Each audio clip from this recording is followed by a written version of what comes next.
día 2 de agosto, nos volvemos a reunir para los conversatorios sociales para discutir de distintos temas que pasan en el país, que suceden en el país, pero que tienen que ver con el sistema democrático y cómo vamos formando cuadros, cómo los cuadros van entrando a pesar de ser democráticos, de tal manera que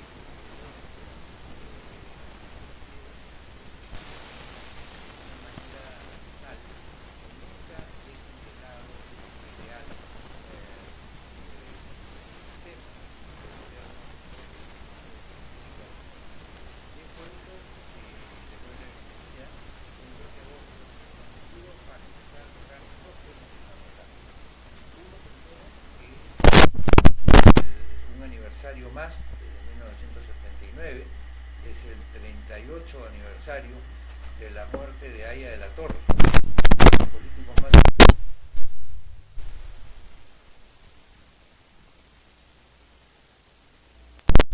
llevar adelante su ideal y crear una organización, incluso contra toda la adversidad que le significó la persecución por parte de la dictadura.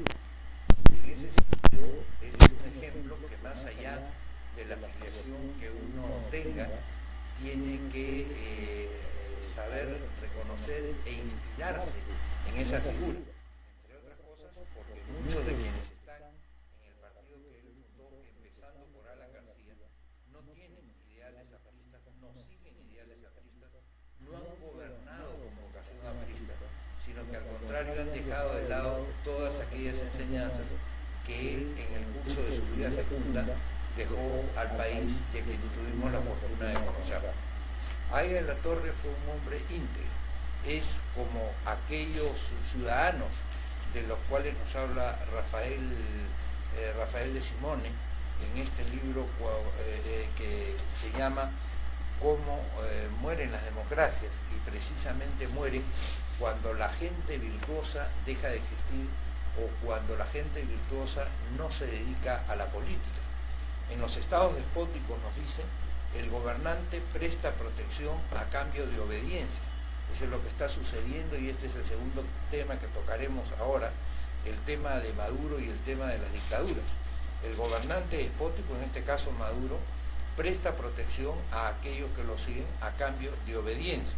Esa es en esencia la lógica mafiosa. En cambio, en el Estado democrático recibe fe en cambio de virtud, se recibe fe, digamos, credibilidad en cambio de virtud. Cuando hay virtud, la gente cree en esa persona. Y Aya de la Torre lo que tenía es que era un hombre virtuoso y que quienes lo conocían sabían que vivía de acuerdo a los cánones que él expresaba en sus discursos y en sus debates. La ideología democrática quiere, de hecho, que los ciudadanos tengamos fe en el sistema político institucional y que ese sistema genera y en las personas que lo representan. Sin este requisito, la transferencia de soberanía no puede tener lugar. Se necesita también que el personal político que le encarna sea animado de virtudes. Y ese es un tema que efectivamente, es muy importante que lo tengamos presente. Nosotros tenemos que cultivar la virtud. Esa es una de las razones fundamentales por las cuales quienes se enrolan en la vida pública hacen política, porque quieren efectivamente, digamos, desarrollar la virtud. Vamos a apagar un televisor que tenemos acá cerca para poder continuar con esta conversación. La virtud que se espera, que se espera el ciudadano democrático de hoy es mucho menos numerosa de aquella que estaba enumerada por Juan Jacobo Rousseau. Se reducen a estos principios: que los electos digan la verdad. Hoy día los electos no dicen la verdad. Quienes son elegidos ven de qué manera mecen al pueblo, es decir, de qué manera engañan al pueblo para quedar bien, como si se quedara bien por minutos, no obstante que después se descubre la verdad y efectivamente quedan verdaderamente al descubierto, desnudos en el centro de la plaza. Que no oculten sus propios actos, que es lo que ha sucedido con todo este escándalo de Odebrecht y de la manera como se ha gobernado, digamos, en estos últimos años, digamos, escondiendo los actos del gobernante, los actos que, como dice Bobbio, solamente son secretos cuando no son buenos. Bobbio decía la importancia de la democracia es la transparencia, porque cuando hay un gobierno con secretos, esos gobiernos con secretos, esos gobiernos con arcanos, nunca son gobiernos importantes ni buenos. Y sobre todo, dice, que sean honestos, es decir, que cuando están en el poder, efectivamente sean honestos, que no se aprovechen del cargo público para enriquecerse. Ya hemos dicho y repetimos otra vez, cuando ustedes quieran hacer política, hagan un paréntesis en su vida económica.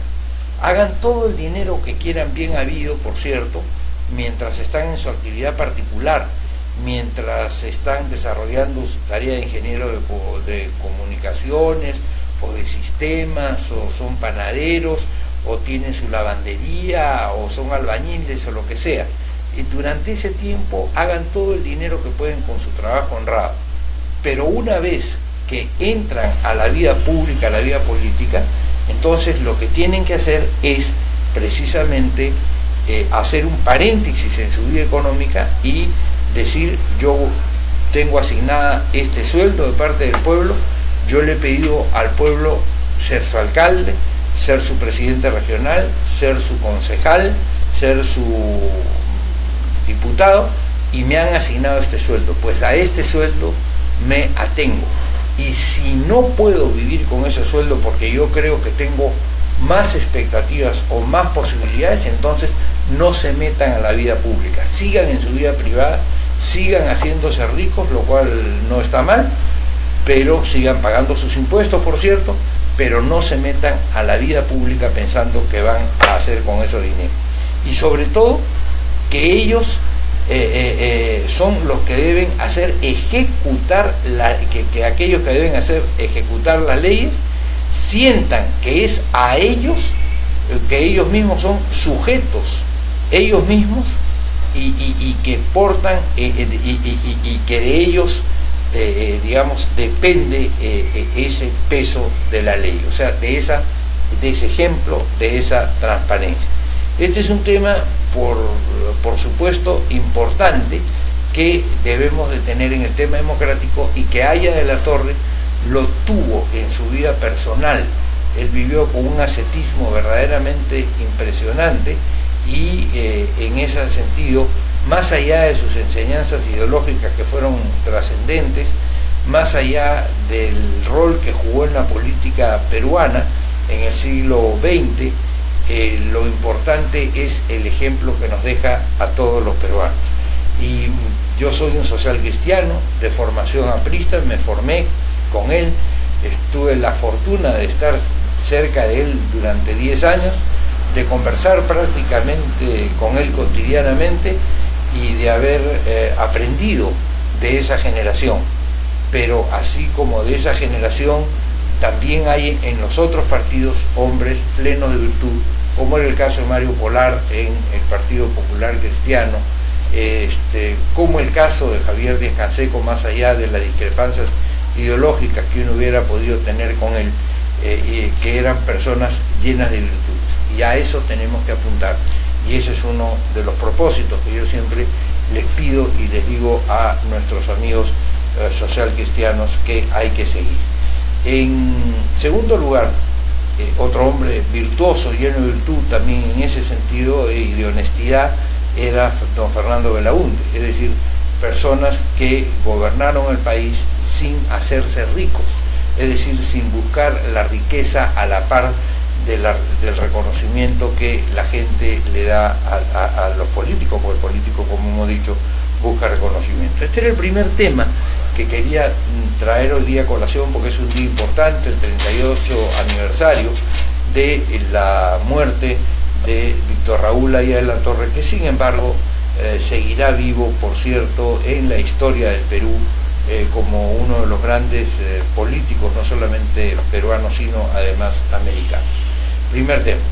Y segundo tema, el tema de lo que está aconteciendo en Venezuela. Es decir, en Venezuela está sucediendo el fracaso absoluto de América Latina como continente y como continente democrático. Es una vergüenza que no se hayan tomado decisiones y que incluso los países que rechazan directamente la pretensión de Maduro de seguir esclavizando a su nación, todavía mantengan embajadores, todavía mantengan relaciones comerciales, todavía mantengan con ese país vínculos de algún tipo, cuando en realidad debe de producirse un aislamiento, digamos, desde todo punto de vista y solamente un refuerzo en lo político internacional para provocar la caída, y hay que decirlo con toda franqueza, de ese régimen, porque ese régimen no es democrático, contraviene los ideales democráticos que están establecidos en la Carta Organizacional de la OEA, en la Carta Fundacional de la OEA, y por lo mismo tenemos que acabar como latinoamericanos con ese gobierno y volver a comprometernos esta vez de verdad, que no nos pase como pasó en el Perú en el golpe de Fujimori en 1992, que no nos pase como ha pasado, como pasaba antes con Trujillo, en fin, con Somoza, con Stroessner, en donde la Organización de Estados Americanos prácticamente estaba pintada en la pared y aceptaba cualquier tipo de embajador de la dictadura como si nada hubiera sucedido, sino que debemos de hacer realidad la Carta Democrática Interamericana, que fue además aprobada en nuestro país en el año 2001, el día precisamente 11 de septiembre, cuando sucedió la tragedia de la voladura de las Torres Gemelas en Nueva York. En consecuencia, quería comenzar esta conversación con estos dos temas que me parecen esenciales, que me parecen centrales y que nos sirven de pauta para poder seguir dialogando sobre algunos otros temas. Así que sobre este tema, si nuestros amigos que nos están siguiendo por las redes tienen alguno, pues magnífico, nosotros inmediatamente trataremos de conversar sobre esos temas, o los amigos que están acá presentes también, de tal forma que podamos continuar con el diálogo. Entonces les ofrezco la palabra a quienes quieran hacer alguna pregunta sobre alguno de los temas. Sí, Ismael. Sí, ¿qué tal? Buenas noches. No sé si esto está...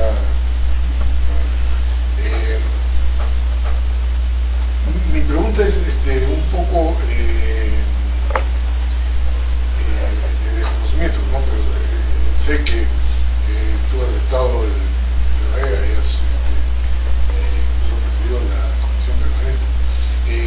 ¿Existiría alguna manera de que dentro de la carta, porque ya está contenido, como dices tú, el hecho del rechazo a las dictaduras, ¿no? El apoyo a esto, alguna forma de darle, no sé, una cosa como más automática o de más fuerza para que tenga que la OEA actuar en forma más rápida, inmediata, o brindar el apoyo que necesitan los pueblos estos, que para eso se supone que es justamente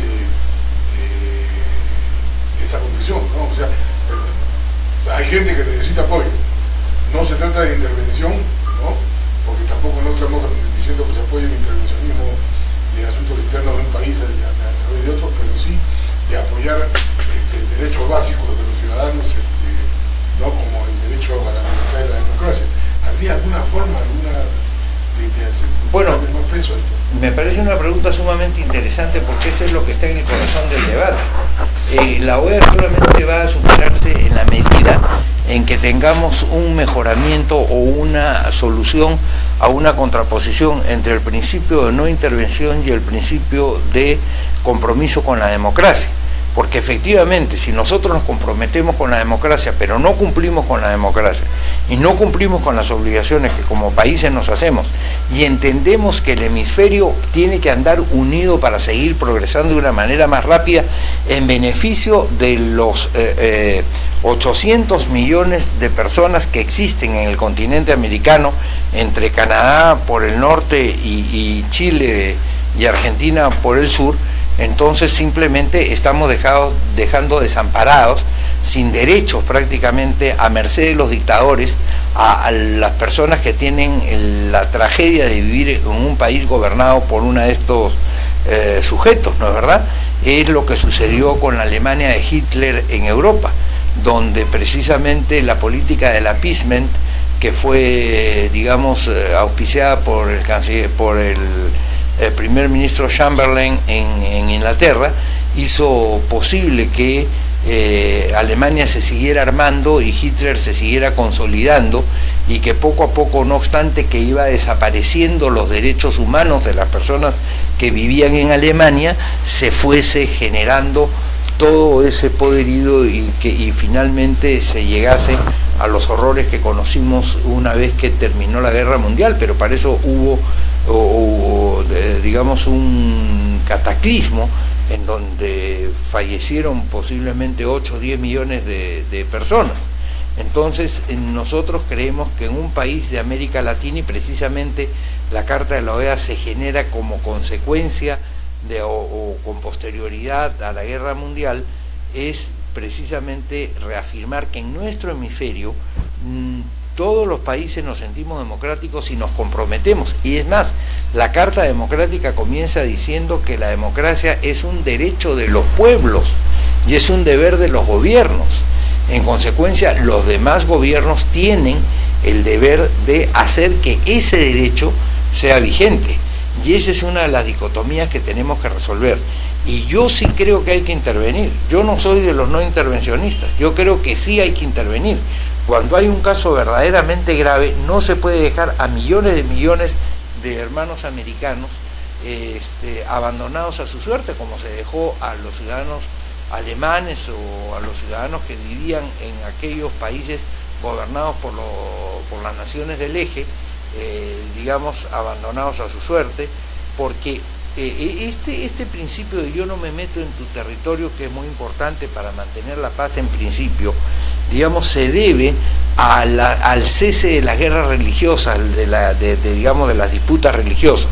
Y entonces, en lo que se denominó la paz de Westfalia, ¿no?, se señaló que en cada reino, era la época de los reinos, el pueblo tenía que vivir de acuerdo a lo que decía el rey, y que los demás no tenían cómo meter, es decir, porque antes efectivamente los hugonotes querían gobernar Suiza, los jusistas que estaban en Checoslovaquia querían gobernar, o en Bohemia, que se llamaba en ese momento, no se llamaba Checoslovaquia, querían expandirse a otros países, los calvinistas que estaban en Suiza querían irse a Inglaterra, en fin, era toda y los católicos, por cierto, querían entrar en todas partes.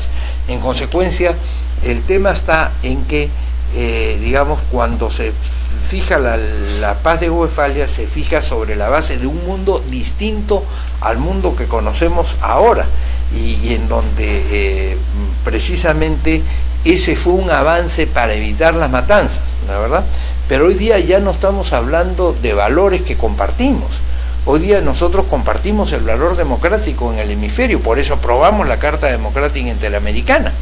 Entonces, yo creo que si nos comprometemos a algo y no lo cumplimos, los demás países, con una mayoría calificada, deberían de poder, para evitar efectivamente el hegemonismo de alguna nación que puede ir, doblando la voluntad de otras a través de sus dádivas, deberíamos de poder realizar algunas medidas conjuntas que presionen a ese gobierno y que le den aire a ese pueblo para seguir luchando para que ese pueblo sea el protagonista de su propia liberación.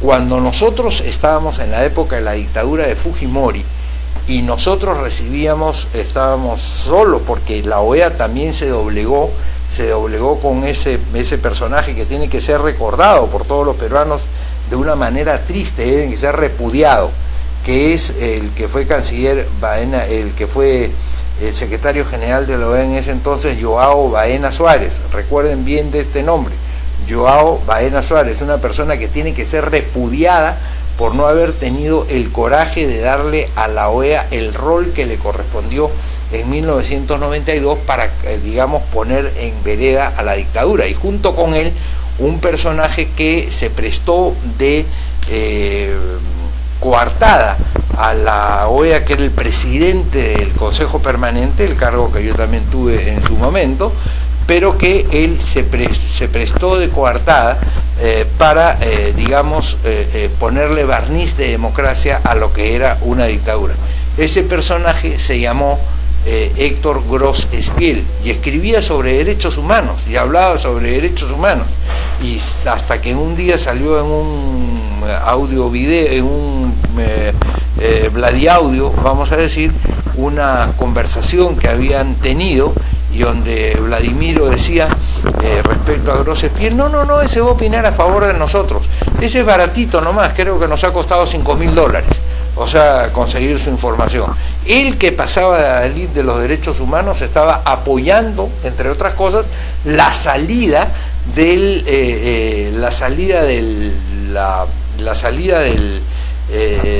Perú de la Corte Interamericana de Derechos Humanos y del Convenio Interamericano de Derechos Humanos.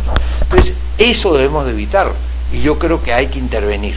Hay que intervenir de distintas maneras, progresivamente, porque no podemos dejar, digamos, no se trata de decidir como antes pretendían, digamos, algunos países, que porque salió un gobernante más a la izquierda había que intervenir y votarlo.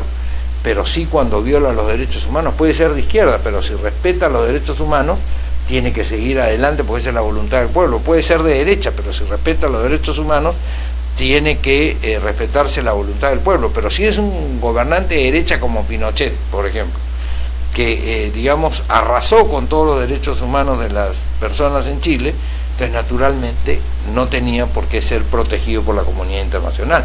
Entonces, cuando nosotros en esa lucha, a lo largo de esa lucha, recibíamos el respaldo de alguna organización internacional, nos daba a quienes luchábamos, a Rodríguez Rabanal, a Ángel Delgado, a Fernando de la Flor, a quienes conformamos el Foro Democrático, nos daba una luz de esperanza y de verdad nos animaba mucho.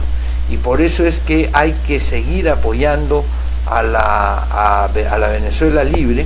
Hay que repudiar este encarcelamiento nuevo de Antonio Ledesma, que fue alcalde de Caracas y que es que digamos que era el alcalde de Caracas, que lo han encarcelado indebidamente, y de Leopoldo López, ¿no es verdad?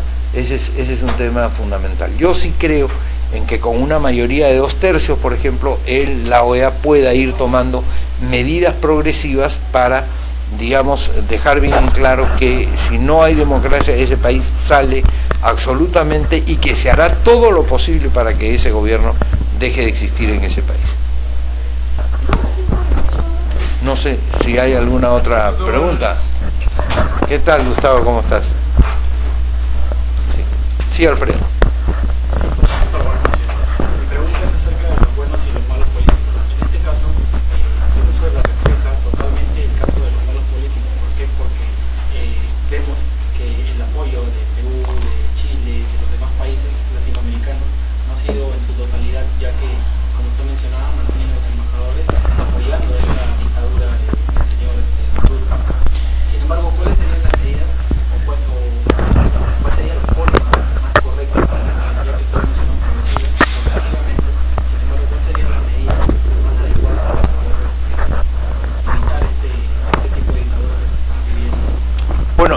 En primer lugar, es una tarea, por cierto, ya lo creo, interna, por eso es que hay que formar a los cuadros para evitar que se desbarranquen hacia las dictaduras, como es lo que ha sucedido en Venezuela, como lo que sucedió en el Perú en la época del fujimorismo, ¿no es verdad?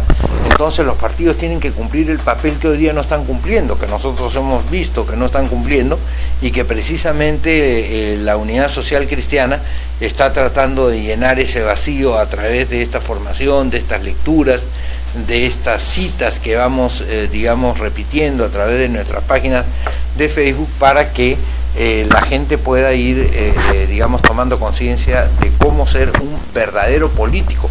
El político es el hombre que se preocupa por la polis, es decir, por la ciudad.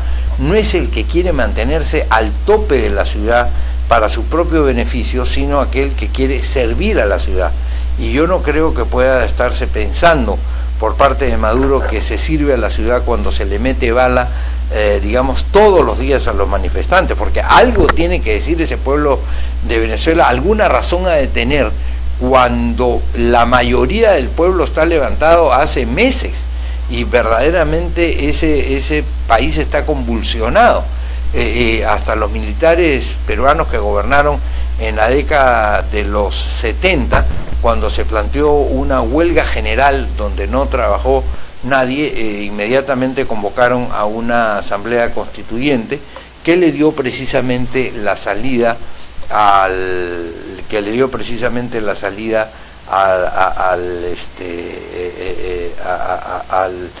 la dictadura, y que a partir de ahí se reinstaura el régimen democrático en 1980. O sea, tenemos que generar políticos que lean, políticos que se contacten con la población, políticos que estén en permanente, digamos, relación con los ciudadanos del país, para que efectivamente no haya, digamos, nada que pueda efectivamente perjudicar la situación de la nación, ¿no es verdad? O sea, tenemos que formar cuadros, y esa es la importancia de lo que estamos haciendo en la Unidad Social Cristiana. Vamos a hacer una pequeña pausa y volvemos con el conversatorio de los miércoles. Que mi hija Costa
Seguimos con el conversatorio de la Unidad Social Cristiana, hoy día martes 2 de agosto del año 2017.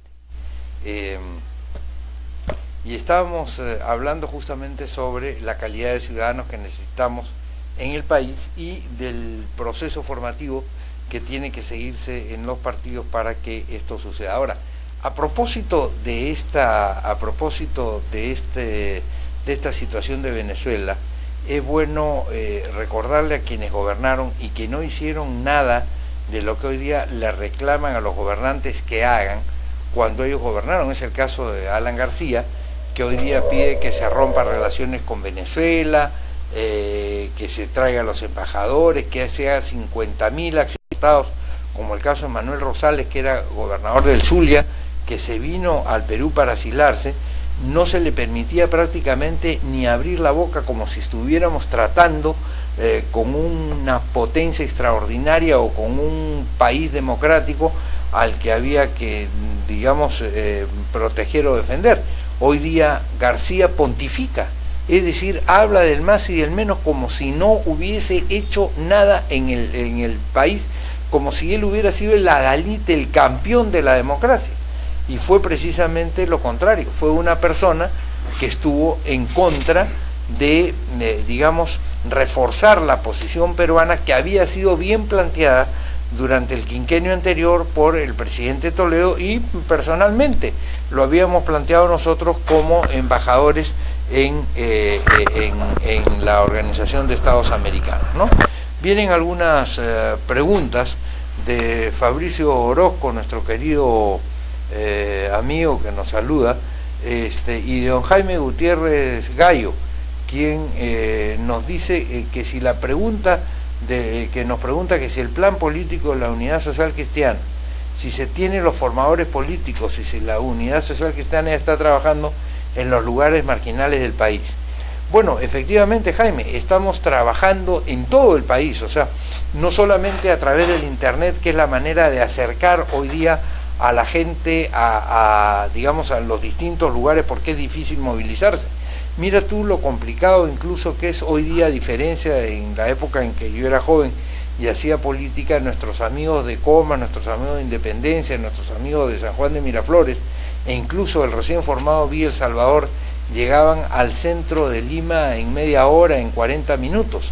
Hoy día, para venir de cualquiera de esos lugares hacia el centro de Lima, uno no demora menos de 1 hora y media, y 1 hora y cuarto de regreso, estás hablando 2 horas 45 minutos solamente en transportarte. Por eso es que estamos utilizando el internet, y ustedes lo saben, pues estamos utilizando el internet como manera de acercarnos a la población, y quienes quieran escribirnos, quienes quieran acercarse a nosotros, nos pueden escribir a nuestro Face, @Unidad Social Cristiana Perú, y plantear las inquietudes que quieran. Si quieren ayudarnos con un si quieren ayudarnos con un local, si quieren ayudarnos para formar un comité en su distrito al que podamos ir, porque nosotros vamos a donde nos invitan y a donde podemos. Hemos estado en muchas de las provincias del Perú y en muchos de los distritos de Lima, y continuamos estando en muchas de las provincias y muchos de los distritos. El día 15 de este mes, por ejemplo, ya tengo compromiso para estar en Sullana, donde vamos a hacer un conversatorio, también no solo sobre la Unidad Social Cristiana, sino sobre temas de derecho constitucional. Así que, Jaime, encantado si quieren plegarse. Es más, nosotros les hacemos una invocación para que nos ayuden con el tema de las firmas, porque como ustedes ya saben muy bien, los partidos que hoy día están en el Parlamento y aquellos que estuvieron pero que se quisieron quedar como dueños de una argolla, se han quedado como dueños de esa argolla, efectivamente, porque ellos que se inscribieron con 40.000 firmas, hoy día le exigen a los otros partidos que consigan 738. Mañana en la charla a la que me ha invitado el Partido Aprista en Miraflores, en el local del comité número 12 de Miraflores, que está en Paseo de la República. Por supuesto que entendieron, incorporar al Perú en una senda que a lo único que nos llevó durante el primer quinquenio de Alan García fue al desastre más absoluto. Siempre he dicho que el peor de los presidentes democráticos que hemos tenido es Alan García. Voy a ir al local del APRA, por cierto, voy a ir al local del APRA y voy a rendir homenaje a Haya de la Torre y a la Constitución del año 1979, que él, no obstante que durante su campaña del 2006 prometió volver a poner en vigencia, no lo hizo, y ni siquiera hizo el ademán de hacerlo. Y eso es algo que naturalmente yo espero que ustedes, Cecilia, y los compañeros apristas, pues efectivamente sepan enrostrárselo y sepan tomarle cuentas, porque lo importante de un partido con su dirigencia y lo importante de un partido político es que el partido político toma cuentas a la dirigencia sobre lo que está haciendo, cada uno que está en un cargo importante, ¿no? Claro que voy a estar ahí, de todas maneras. Sí, Alfredo. Doctor, usted hace un momento mencionaba de cuánto es lo que demora trasladarse de los conos sur, cono oeste, cono norte hacia el centro de Lima. Antes, obviamente, la tardaba menos porque había menor población, era suficiente de repente la ruta o la infraestructura de Así es. actualmente. Sin embargo, de acuerdo a lo que usted menciona, la formación de cuadros, de jóvenes o de personas con carrera política, o sea, que realmente quieren trabajar para el país con convicción y no para su bolsillo. Entonces, ahora yo le tengo esta pregunta, o sea, todo esto se debe a la continuidad. O sea, lamentablemente en el país no tenemos una ideología, una cultura de continuar los proyectos que son bastante beneficiosos para el país. Porque un claro ejemplo podemos poner el del tren eléctrico, que después de 30 años se volvió a reinstalar o se volvió a incorporar ese modelo. O sea, lo que tenemos que copiar, lo que tenemos que adherirnos a nuestros ideales es de repente una cultura de continuidad y todo eso va a conllevar a un mejoramiento en la gobernabilidad. Claro, naturalmente. El tren eléctrico fue uno de los buenos proyectos que el muy mal presidente Alan García, sin embargo, impulsó entre 1985 y 1990. Estuvo desafortunadamente muy tiznado de circunstancias de cuestionamiento respecto al costo y al valor de dicha obra, ¿no es verdad? Claro, cuando vienen ya las dictaduras, lo que sucede es que en principio los dictadores no pueden ni deben juzgar a los demócratas, y entonces se hace un paréntesis también en este espacio de juzgamiento, porque no es propio que una persona que no ha recibido el mandato popular juzgue a alguien que sí ha recibido el mandato popular. Entonces ese debate sobre la corrección del manejo del tren eléctrico en su primera fase quedó truncado precisamente por el acceso a Fujimori, que no quiso continuar la obra. Pero no solamente había que hacer el tren eléctrico, sino otras obras que han sido desarrolladas, y efectivamente para eso hay que tener coraje y hay que tener firmeza, y sobre todo hay que tener humildad. Es decir, no se trata de que cada quinquenio se comienza de cero, sino se trata de que efectivamente cada quinquenio tiene que ser mejor que el anterior, pero ser mejor que el anterior no significa que todo tenga que ser nuevo, sino significa que tenemos que avanzar en el curso de las cosas que estamos haciendo, ¿no? Yo creo que esa es una muy buena pregunta, y eso es aplicable a los alcaldes, eso es aplicable a los gobernadores regionales y también, por cierto, al presidente de la República y a los congresistas, ¿no? A ver, nos preguntan ahora,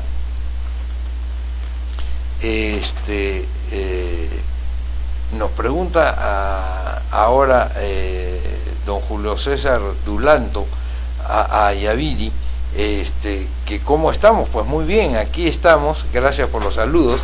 Aquí estamos efectivamente en el proceso de formación de la Unidad Social Cristiana, en donde siempre traemos algunas lecturas, en donde siempre traemos algunos temas que es bueno discutir y conversar con ustedes. Aquí les he traído hoy día un libro de uno de los pensadores más interesantes que hay en Estados Unidos, que se llama Cass Sunstein, que tiene un libro muy interesante que se llama Simpler, o sea, más simple, digamos, más simple. Y él fue presidente de una oficina que se desarrolló en Estados Unidos a partir justamente del presidente Reagan, y siguiendo la línea de lo que decía Alfredo Alvisuri, una oficina que se hizo para ver cómo efectivamente las cosas que se planteaban desde el poder podían hacerse más y mejor por parte de los ciudadanos, cómo era más efectivo. Por ejemplo, si la idea del gobierno y del país es que hubiese más personas que se operan en una situación en la cual todavía se puede atacar un mal que luego puede ser incurable, no es decirles el 10% de las personas fallecen, sino el 90% de las personas salen bien de esta operación. Entonces, con una cosa tan simple, lo que él llama los codazos, digamos, para ir acomodando las cosas, no las grandes reglas, sino los pequeños codazos, digamos, en la legislación, eso hace posible de que efectivamente mejore la legislación. Entonces, en este libro Simpler tocamos un tema que es fundamental en el gobierno, y es que las normas no tienen que ser pues impresionantemente filosóficas, sino que tienen que atacar temas concretos. Por ejemplo, una norma sencilla sería establecer, para apurar las acciones de garantía de habeas corpus y de amparo, que los jueces digamos, dejen establecido en la gerencia del Poder Judicial la dirección a donde se les puede notificar una vez que dejan de ser jueces, de tal manera que si hay algo de lo cual hay que notificarlos, no hay que empezar a perseguir durante año y medio o 2 años cuál es su domicilio. De repente se fueron a vivir al extranjero a la casa de una hija, o de repente se fueron a una provincia y no se sabe cuál es su destino, y entonces la persona que presenta la acción de garantía, digamos, tiene que pasar un vía crucis solamente para que se le notifique a esa persona, ya sin discutir el fondo, y eso puede durar 1 año y medio o 2 años, con lo cual la persona se le retarda a la administración de justicia. Con una norma pequeñita de esa naturaleza, lo que se está logrando es que si ese juez no cambia su domicilio cuando efectivamente lo modifica, entonces simplemente esa persona, digamos, se le tiene que dar por bien notificada en el lugar donde él fijó residencia. ¿Se dan ustedes cuenta cómo pequeñas normas son capaces de cambiar grandes destinos y son capaces de hacer un inmenso bien a la población? Por ejemplo, el hecho de que los magistrados del Tribunal Constitucional, como ha sucedido con los jueces del Poder Judicial, atiendan todos los días a los litigantes, porque nadie conoce mejor que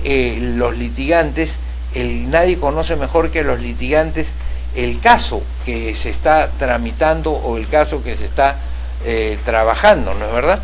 Y pueden explicarle de mejor manera al juez que está viendo la causa en dónde están las pruebas, cuáles son las pruebas, cómo es que ellos refutan la posición del contrario, más allá del informe oral que prácticamente pasa a ser casi formal. Entonces se dan ustedes cuenta cómo con este libro, que porque esta idea fue una idea de Reagan y que después se siguió con todos los presidentes, y que Cass Sunstein la desarrolla en el gobierno de Obama, y él nos cuenta toda su experiencia respecto a cómo hacer un gobierno más simple, que es algo de lo que tienen que hacer quienes se preparan para la política, porque los que se preparen para la política no solamente se preparan para el discurso ni tampoco para el pensamiento filosófico. El que se prepara para la política se prepara para la acción política, para hacer que efectivamente, si quieres ser alcalde, el tráfico de tu ciudad sea más fluido, el parque automotor mejor, el medio ambiente sea más sano, en fin, que se prepara para darle solución a los problemas inmediatos de que cada persona siente a partir de un pensamiento. ¿Está claro? Entonces ese es el tema. Entonces siempre traemos nosotros aquí al debate, a la discusión, algunos libros que son los que comentamos en nuestras conversaciones, en nuestra formación, y la importancia que siempre hemos dicho que tienen que tener los técnicos en el proceso político, tienen que incorporarse al proceso político, porque si los técnicos no se incorporan al proceso político, tampoco llegan a comprender las claves en las cuales se desarrolla la sociedad, y entonces, aislados en un laboratorio, tampoco pueden pretender cómo conducir al país, porque no conocen cuál es el sentimiento que van a poner en sus respuestas. Y ese es uno de los grandes retos, de los grandes desafíos que tenemos quienes estamos en la actividad pública y que tienen quienes se están formando para hacer político, ¿no? Muy bien, sí. Doctor, quiero preguntarle, ¿qué opinión le merece a usted acerca de los fake news, o sea, de las noticias falsas? Sí. Eso, si bien es cierto, se vivió bastante en la época de Alberto Fujimori. Yo recién nacía, bueno, tenía un año, 92, pero por cultura general, cultura de mi nación, he aprendido. Sin embargo, ¿qué detalles más nos puede alcanzar usted acerca de los diarios chichas o de la compra de los cargos públicos, de los videos? O sea, ¿podría usted extender un poco más de esos temas que usted lo ha convivido esencialmente? Claro, mira, ese es un tema bien interesante, porque efectivamente hoy día casi ya no se enseña historia del Perú en los colegios, es decir, se ha sacado casi del currículum. Y eso me parece un pecado gravísimo, porque uno no puede querer a su país si no lo conoce, si no conoce su historia, si no conoce su geografía, si no conoce la manera como cívicamente nos interrelacionamos. Hoy día no hay cursos de educación cívica, y sin embargo esos son cursos fundamentales para la creación de una ciudadanía y para la creación de una nación. Como hablábamos la vez anterior, una nación no es otra cosa que el plebiscito de todos los días, es decir, digamos la respuesta que nos damos cuando nos levantamos y nos preguntamos, ¿queremos seguir siendo peruanos? Y nosotros decimos, sí, queremos ser peruanos, ya, ese es el plebiscito de todos los días. Entonces lo que en ese sentido les digo es que efectivamente nosotros tenemos que prepararnos para conocer también la historia del Perú y lo que hemos pasado en esos años. Yo planteo siempre en las universidades, donde enseñan Derecho o Ciencia Política, pero la plantearía a nivel nacional, que todos los años se pasase por video, por los sistemas electrónicos, varias de las conversaciones que tenían en los Vladivideos y en estas reuniones en que se reunían Montesinos, Hermosa Ríos, Saucedo, Villanueva Ruesta, todos estos generales que destrozaron al Perú, y donde debatían, digamos, los temas más increíbles entre ellos. Yo recuerdo una discusión que yo he atestiguado cuando debatían entre ellos quién debía de ser el próximo presidente del Perú en el año 2000.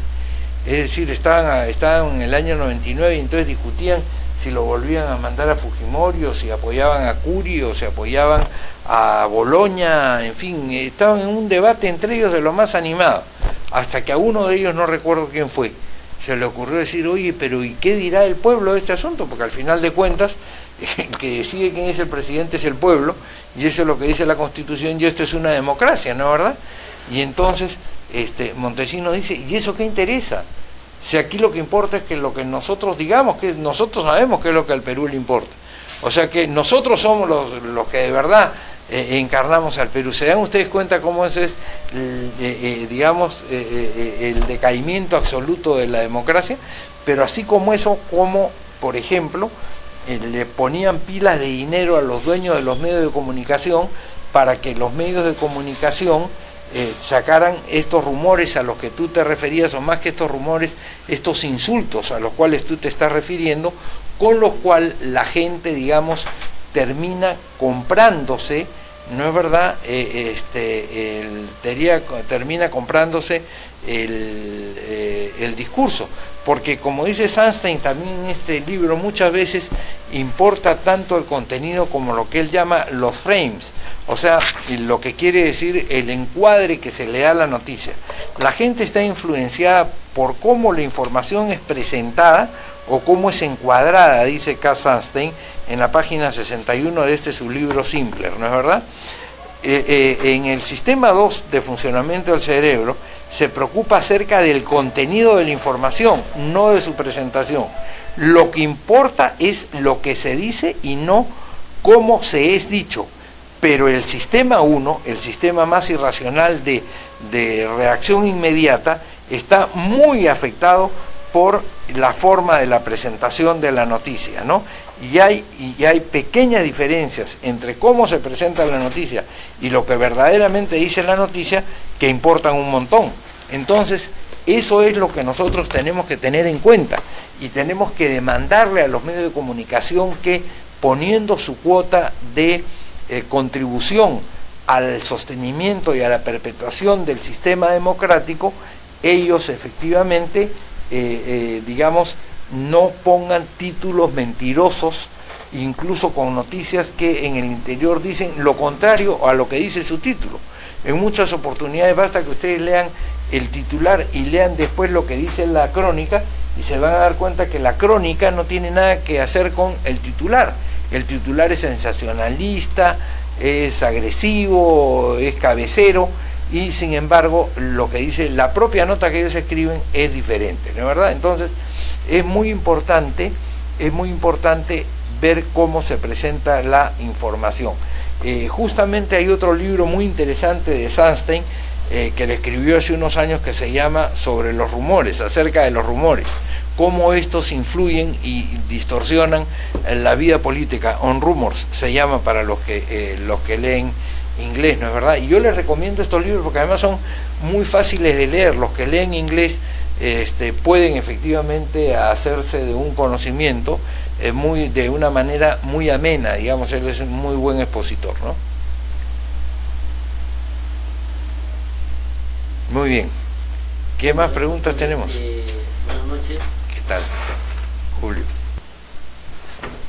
Buenas noches, doctor. Me gustaría que tal vez nos podría hablar bien claramente, ya que actualmente hay muchos jóvenes en nuestro país, a veces todavía no han visto, no han pasado, no han sentido las cosas negativas que ha pasado en nuestro país de muchos años, ¿no? Y recordando un poco de historia, tal vez la diferencia, cómo ha destruido el gobierno socialista a nuestro país, ¿no? Y poder diferenciar, ¿no?, la parte democrática, el gobierno democrático, y la parte del gobierno socialista, cómo han trabajado, ¿no?, o han mejorado en su sociedad en nuestro país. Muy bien, es una buena pregunta, es una pregunta que hace a la esencia misma de las ideologías. La nuestra es una ideología que privilegia tanto el desarrollo personal como el desarrollo social, es decir, los dos vectores del pensamiento cristiano, es decir, el motor del desarrollo de una sociedad es el impulso de la persona, que está creada, como lo dice el Génesis, a la imagen y semejanza de Dios, y en consecuencia a ella se le pide que conquiste el mundo y que vaya avanzando en su desarrollo. Esa es una de las cosas importantes de nuestro pensamiento, la defensa de la libertad, de la igualdad y de la dignidad del ser humano, ¿no es verdad? Entonces, ninguna política puede desconocer el valor de la persona, porque si desconoce el valor de la persona, ya no es una política con la cual nosotros coincidimos. En las corrientes comunistas especialmente, y a veces en las socialistas, se olvida el valor de la persona y se considera que la persona forma parte de un entramado conjunto en el cual cada persona es un eslabón nada más de una cadena o un engranaje de un motor, pero no es importante en sí mismo, sino solo en tanto forma parte del colectivo. Para nosotros cada persona es irrepetible y por lo mismo su destino tiene que ser custodiado, tiene que ser cuidado, tiene que ser protegido. Por eso en la Constitución de 1979 se estableció como artículo primero, siguiendo también el artículo primero de la Constitución de 1978 en España, la persona humana es el fin supremo de la sociedad y del Estado, el fin supremo. O sea, el Estado existe en la medida en que tiene que servir a la persona humana, y la sociedad existe en la medida en que le da un marco de referencia a la persona humana, pero a la vez tenemos una vocación por lo social, por lo solidario, por preocuparnos por la comunidad y no solamente por lo que le pasa a cada sujeto, porque nosotros no somos individuos sino ciudadanos. Cuando participamos en política, la diferencia entre individuo y ciudadano es que el individuo se preocupa por sí mismo, el ciudadano se preocupa por la ciudad, por la comunidad, por las cívitas, y eso es lo que hace que los políticos efectivamente se formen y piensen como conjunto, cómo hacemos como conjunto para mejorar, para andar mejor, para efectivamente desarrollarnos. Ese es el tema, ¿no? Y por eso, digamos que ha sucedido en muchas situaciones, en muchos pasajes de gobiernos, entre comillas, socialistas, como el caso de Cuba, por ejemplo, o de Venezuela hoy día, ¿no es verdad?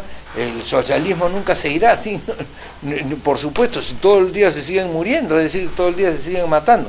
¡Qué tragedia! El Perú, cuando tuvo un gobierno de ese signo, específicamente el gobierno militar de Velasco, el Perú crecía aproximadamente 5% hasta 1968, que se produce el golpe. Con todos los problemas que tenía, el Perú era la tercera potencia de Sudamérica. Cuando salió Velasco, el Perú quedó en una situación verdaderamente desastrosa y debiéndole plata a las 11.000 vírgenes, con una cantidad de obras públicas verdaderamente, ojalá hubieran sido carreteras, ojalá hubieran sido hospitales, eran ministerios, eran obras prácticamente faraónicas, ¿no es verdad?, que digamos se hacían, pero podían no hacerse y podía utilizarse ese destino más que en la grandeza de los edificios, en el bienestar de los peruanos. Entonces eso es lo que distingue a un conductor digamos social cristiano de un conductor comunista o de un conductor socialista, me dejo entender. Para nosotros siempre la persona es el fin supremo de la sociedad y del Estado. A ver,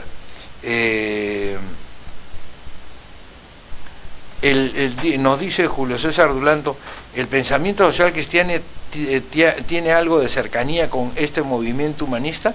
Con el movimiento humanista de todas maneras, o sea, tiene por cierto una cercanía. ¿Por qué? Porque el ser humano es precisamente el ser privilegiado en la creación, ¿no es así? Es decir, nosotros, quienes tenemos un pensamiento cristiano, cualesquiera sea la denominación cristiana a la que añadimos, o quienes creen en Cristo sin necesariamente entenderlo como Dios, sabemos que privilegia siempre a la persona, es decir, el desarrollo de la persona humana, ¿no?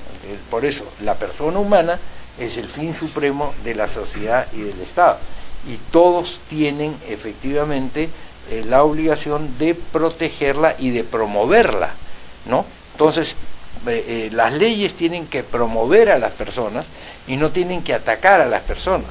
Y tienen que preocuparse por el desarrollo colectivo de la sociedad. Se dio una ley, por ejemplo, una ley que le permitía a los operadores privados, a cualquier sujeto que se dedicaba a hacer poste de supuestamente telefonía, a que se agarrara el pedazo de terreno público que quisiera y pusiera ahí un poste sin tenerle que pedir permiso a nadie. Es decir, eso es una barbaridad de lo más absoluta.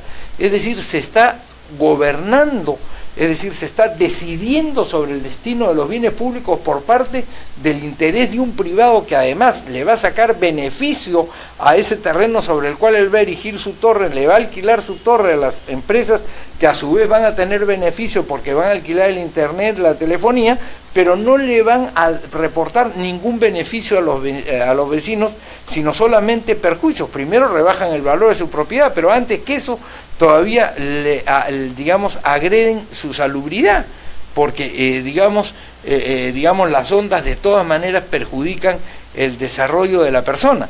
Y eso que dicen ahora, que hay estudios que dicen que no le hacía daño, lo mismo se decía cuando la época del tabaco, con los albores del tabaquismo. No cuando empezó el boom de la industria del cigarro, no, eso no, cuando se empezó a generar la discusión sobre los daños que causaba el tabaco, la industria del tabaco hacía 50.000 estudios diciendo que no era verdad.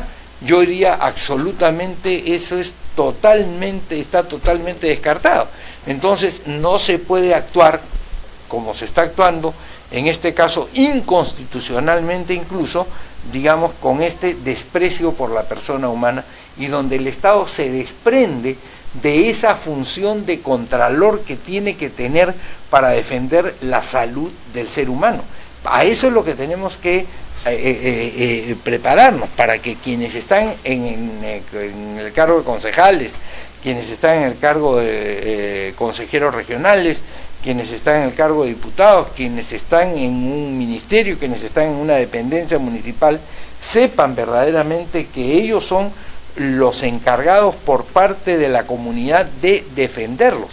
Joseph Stiglitz, que fue premio Nobel de Economía y que además ha sido vicepresidente del Banco Mundial y jefe del gabinete de asesores de Bill Clinton, o sea, no tiene nada de comunista, él decía, siempre tiene que haber un sector o un grupo de gente que se preocupa por la comunidad, porque el ser humano, como sí desarrolla, hace desarrollar a la comunidad, pero su primer objetivo no es hacer desarrollar a la comunidad, sino cuando actúa como ser individual, lo que hace es hacer desarrollar su negocio. Digamos, una persona que tiene una farmacia, lo que le importa no es tanto el valor de los medicamentos en el país, sino cómo le va a él en su farmacia. Ese es su problema. ¿Cómo vendo más medicinas? ¿Cómo puedo poner una segunda farmacia, una tercera farmacia, etcétera, etcétera? ¿Me dejo entender? En cambio, la persona que se ha preparado en la salud pública tiene que preocuparse en cómo hacer para que los medicamentos lleguen a los que pueden ir a comprar a esa farmacia y a los que no pueden ir a comprar a esa farmacia porque no pueden pagar un producto de marca, sino tienen que comprar un genérico. Y cómo hacer que ese genérico efectivamente sea efectivo y sea tan bueno como el producto de marca, ¿me dejo entender? Entonces, son dos tareas diferentes, y para esta tarea de controlar el desarrollo del bien público es que tiene que prepararse quienes están en la actividad política, ¿no? Sí. Antes que estaban hablando del tema de socialismo, la semana pasada nos llamó uno de los seguidores de tus programas de Suecia, muy interesado incluso en formar ya un comité. Una base, un comité del partido. Y a la hora que estábamos conversando, salió a colación o quedó demostrado cómo el hecho de el uso de determinadas palabras, cómo se va corrompiendo o cómo va tomando diferentes acepciones en diferentes sitios. Por ejemplo, en Suecia, la palabra socialismo es una palabra muy bien vista, sí, ¿no? Porque la concepción que tienen ellos de su socialismo es una concepción muy positiva y muy buena. Claro, porque es una concepción en la cual comparten todo, comparten gastos, desarrolla a la persona, pero la persona que desarrolla por su talento, por las capacidades que tiene personalmente y que Dios le ha dado, o las que él mismo ha desenvuelto, le permiten ganar una cantidad mayor, pero él es consciente que tiene que coparticipar con los demás para que los demás no se queden en la miseria, ¿no? Exactamente, y que lo hacen con voluntad, porque saben que lo que dan, por ejemplo, en los impuestos, que son altísimos, ven los frutos de los impuestos que dan, ¿no? Pero era por el hecho de la acepción de la palabra, y él decía, por ejemplo, ustedes hablan de nacionalismo, y nacionalismo es una palabra bien vista, ¿no? En Europa, la palabra nacionalismo... No, porque ha sido causa de todas las guerras. Porque por los nazis. El nacionalismo, no, pero no solamente el nacionalismo nazi, en general los nacionalismos, digamos, el nacionalismo es una idea que, digamos, en Hegel se producen, en el filósofo, en Guillermo Hegel, Federico Hegel, se producen dos corrientes. Una corriente que sale hacia el comunismo, que la toma Marx, y otra corriente que sale hacia el totalitarismo, que es la corriente que eventualmente toma no solamente Hitler, sino también Mussolini, fundamentalmente Mussolini, que es mucho más filosófico, digamos, el movimiento de fascista es mucho más filosófico. Es más, Hitler, digamos, admira en sus inicios a Mussolini y se muere por conocerlo, es decir, pide citas con Mussolini, y Mussolini, que después termina siendo, digamos, prácticamente un títere, se negaba a darle citas a Hitler originalmente, ¿no? ¿Por qué? Porque, digamos, todo se hacía en nombre del Estado. Por eso en el fascismo el lema era todo dentro del Estado, nada fuera del Estado, nada contra el Estado. Es decir, todo tenía, por eso se llaman movimientos, o corrientes totalitarias, porque el Estado quería totalizar la vida de los ciudadanos. Tenía que controlar la religión, tenía que controlar la actividad social, tenía que controlar la actividad deportiva, tenía que controlar todo. Por eso era todo dentro del Estado, nada fuera del Estado, nada contra el Estado. Eso no pasa en los Estados libres. En los Estados libres uno desarrolla su vida fuera del ámbito de control estatal. Es más, el Estado tiene un ámbito en el cual no puede entrar porque pertenece al desarrollo individual de la persona, a la intimidad de la persona. y eso tiene que ser muy custodiado, es uno de los derechos fundamentales del ser humano, ¿no? Ahí está nuestro principio de claro, pero más que nada ahí está nuestro principio de reconocimiento del valor de la persona, ¿no es verdad?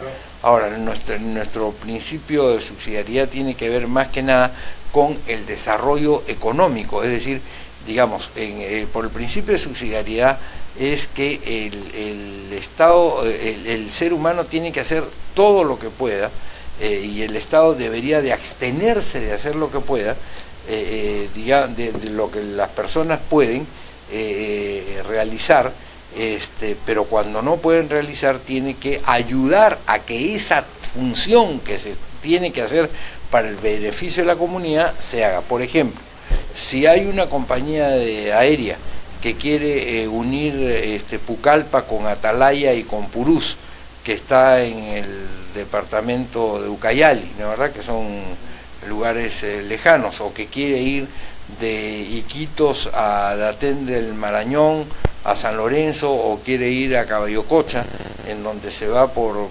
Pequepeque, por lancha, y se demora unos días en llegar de un sitio a otro, y hay una compañía de avionetas, el Estado eventualmente podría subsidiar incluso al privado, que pone parte de ese esfuerzo, y el Estado cumple con esa prestación porque adicional, para permitir que los ciudadanos, las personas que viven en Caballococha, en Datén del Marañón y en los puntos intermedios se puedan conectar con el resto del país y acceder a los bienes y servicios que se otorgan en una ciudad, ¿no? El hecho de que cada uno se salve como pueda, eso es más bien una suerte de himno al individualismo que no tiene nada que ver con el pensamiento social cristiano, ¿no? ¿Está bien? Muy bien. Bueno, entonces vamos llegando al fin de del conversatorio de hoy día.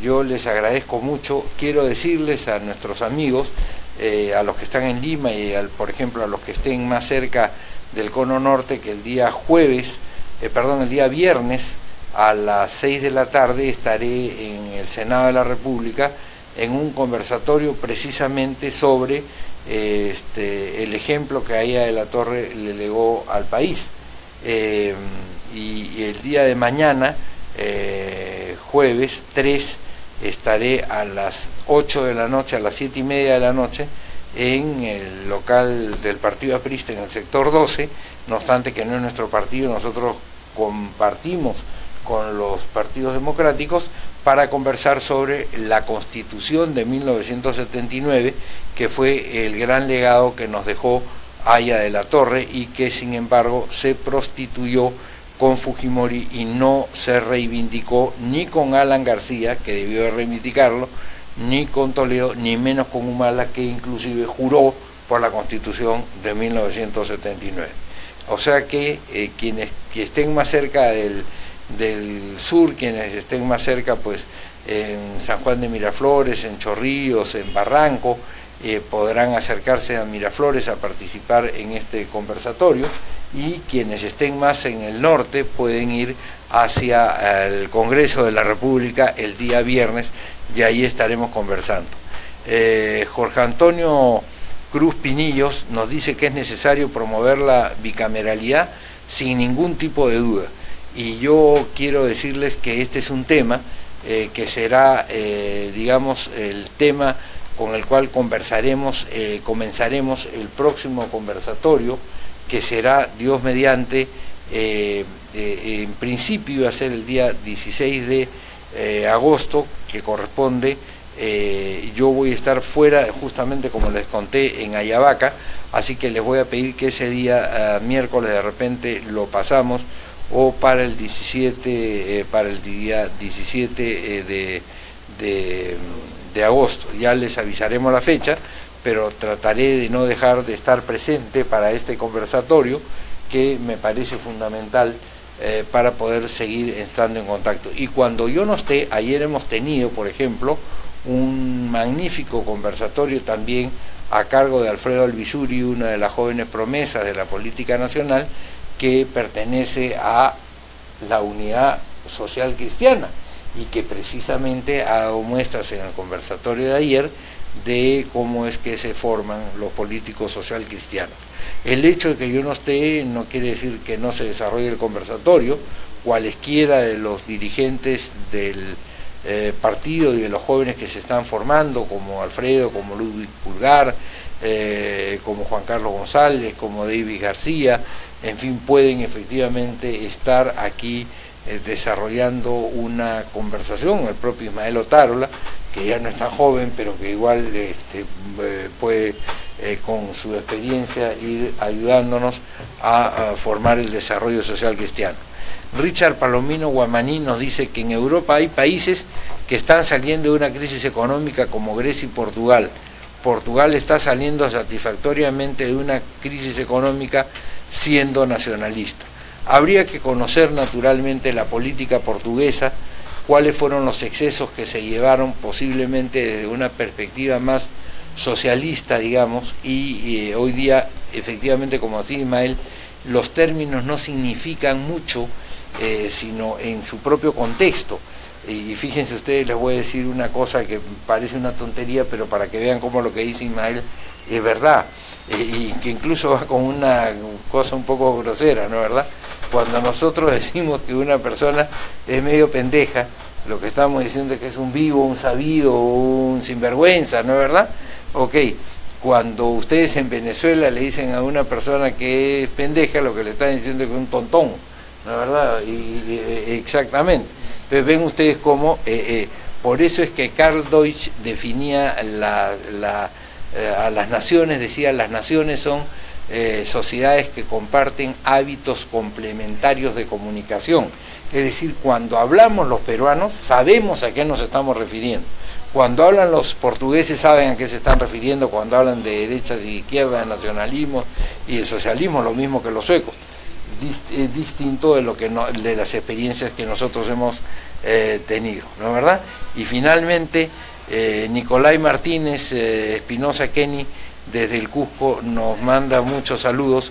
Yo se los devuelvo, y además me alegro mucho que nos estén siguiendo, y los invito siempre, ya saben, escríbanos a Unidad Social Cristiana Perú, díganos que quieren ayudarnos con el proceso de recolección de firmas.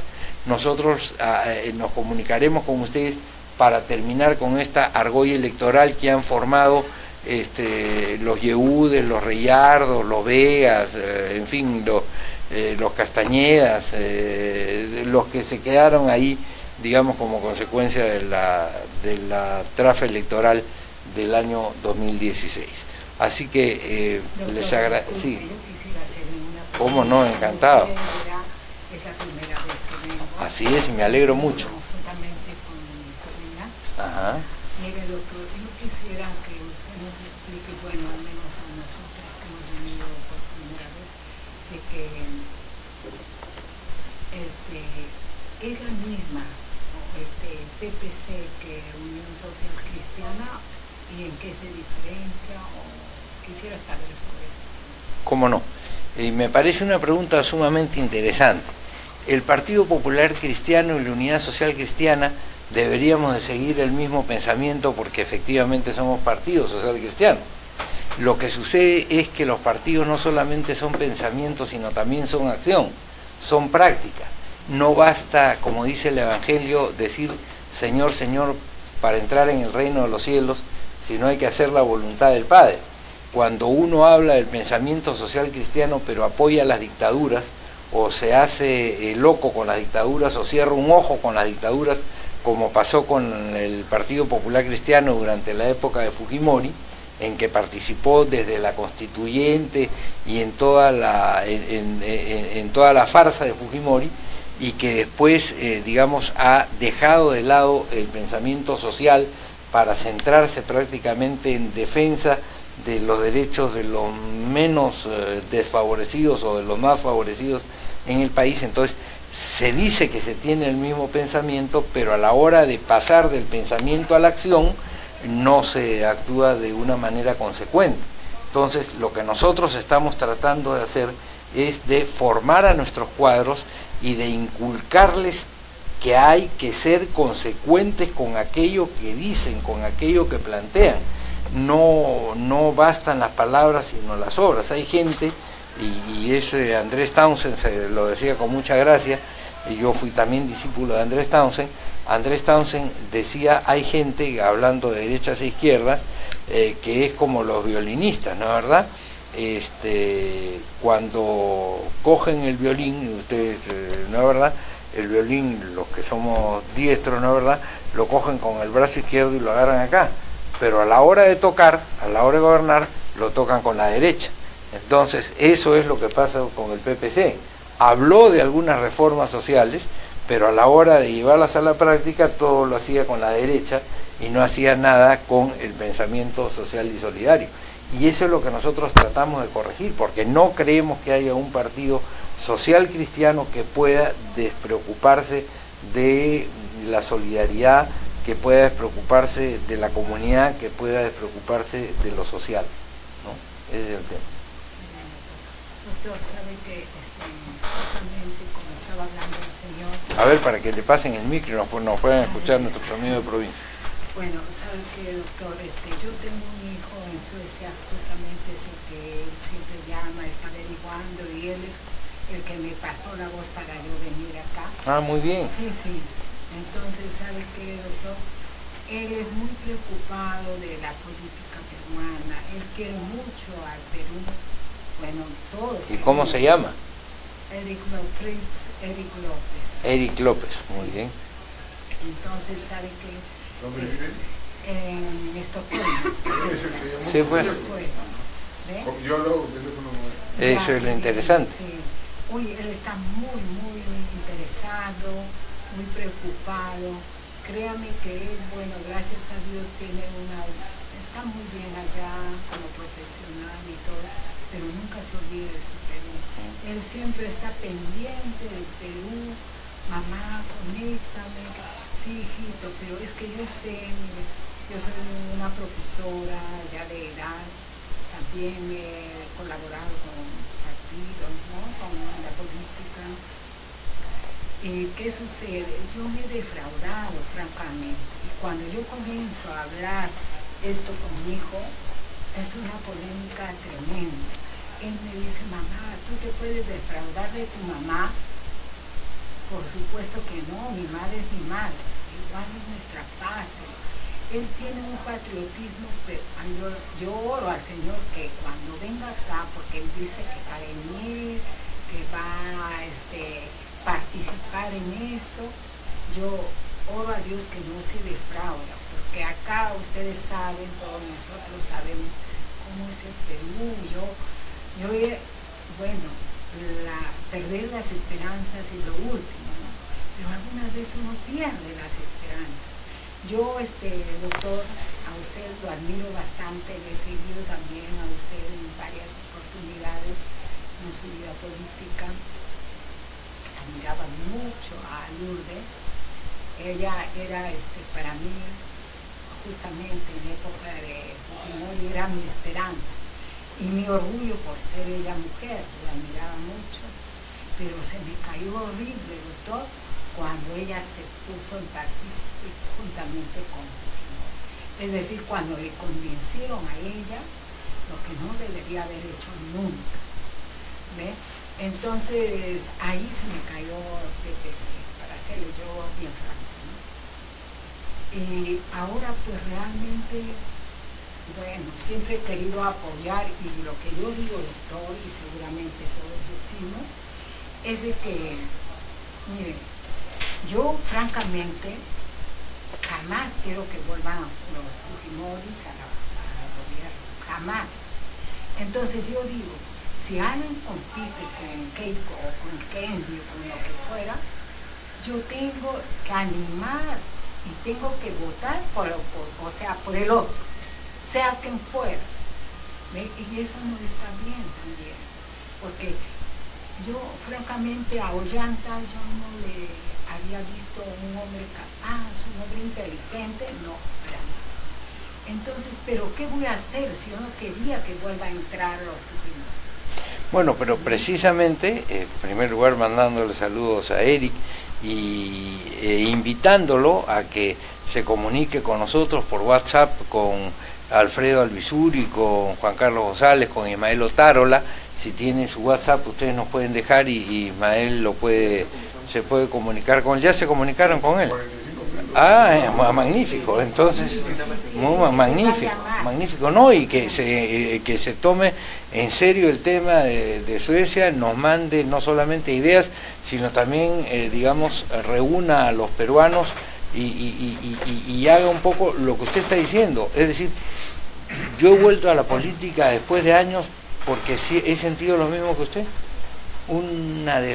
Es decir, yo estoy absolutamente defraudado de lo que ha pasado en la actividad pública. Yo digo, no puede ser que hayan pasado 15 años de que nosotros terminamos el esfuerzo del Foro Democrático y en vez de haber avanzado después de votar a la dictadura, ¿no es verdad?, sigamos discutiendo de la familia imperial, como si hubieran hecho algo por el Perú. O sea, ¿qué cosa ha hecho Keiko Fujimori, qué cosa ha hecho Kenji Fujimori por el Perú?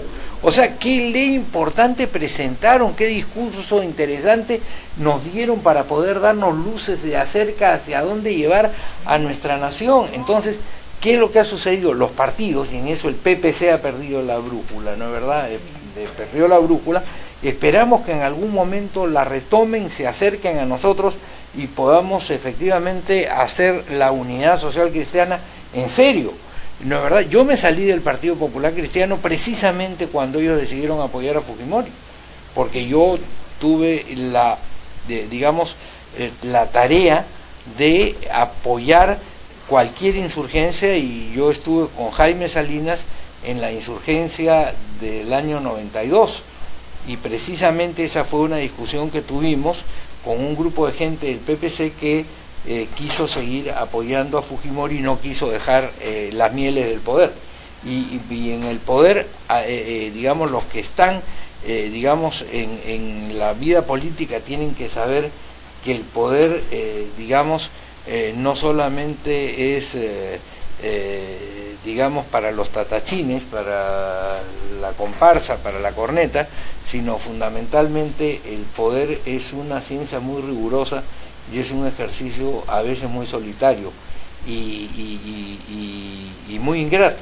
Entonces hay que saber atravesar desiertos, y eso es una de las cosas que yo creo que el PPC no hizo en su momento, y por no atravesar ese desierto hoy día están varados en el medio del océano, sin tener una isla a la cual arrimarse, ¿no es verdad? Lamentablemente ese es el tema del PPC. Yo hago votos, sin embargo, porque nuestros hermanos socialcristianos recapaciten, vuelvan a la senda de hacer las cosas en favor de la comunidad y no solamente en favor de los que más tienen, y que podamos hacer una política social como la quiere Eric, como la queremos todos los que estamos acá, para poder darle al Perú un partido moderno, un partido nuevo. Y yo desde ya las invito para que ahora, antes de irse, se lleven unos planillones y nos puedan ayudar a recoger firmas y nos los traigan dentro de 2 semanas con las firmas que tengan, de tal manera que podamos hacer esto. Antes de la última pregunta, antes de confrontar insultos y no confrontar simpatías. Aquí no se trata de Mr. Universo ni de Miss Universo, sino se trata de cómo gobernamos el país. ¿Sí? Sí, tenía una última consulta a propósito de lo que se ha dicho, de ser consecuente con lo que uno predica, cuando sí. uno habla. Me parece muy bien lo que usted está conversando y transmite a cada uno de nosotros, pero creo que hay un problema que se presenta en cada partido político que se forma o que se ha formado, que son las personas que ingresan también, pero con un afán egoísta, ¿no? Pensando personas muy individualistas.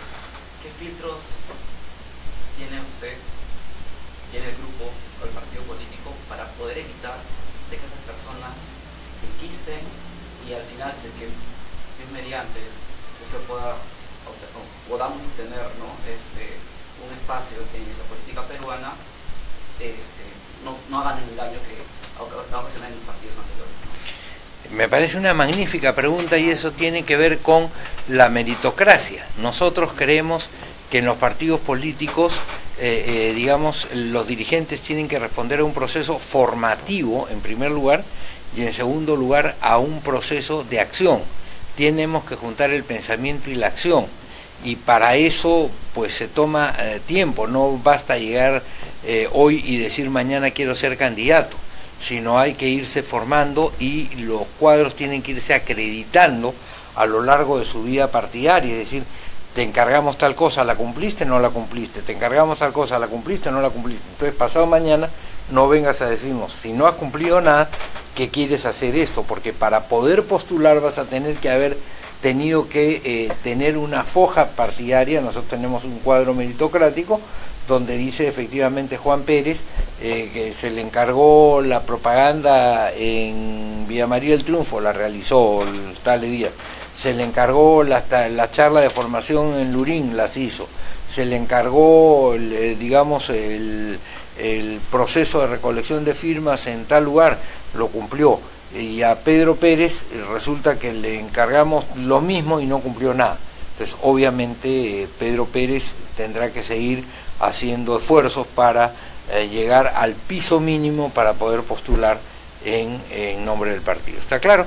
Sobre ese tema, por ejemplo, y sobre el tema de un militante, un voto, sobre el tema del bicameralismo, que ya nos comprometimos, y sobre el tema de un militante, un voto, hablaremos entonces en el próximo conversatorio. Muchas gracias a todos por seguirnos y me siento muy feliz además de que nos hayamos pasado 15 minutos de nuestro horario, porque eso quiere decir que hay un interés creciente, que además nos lo dicen los números en las redes.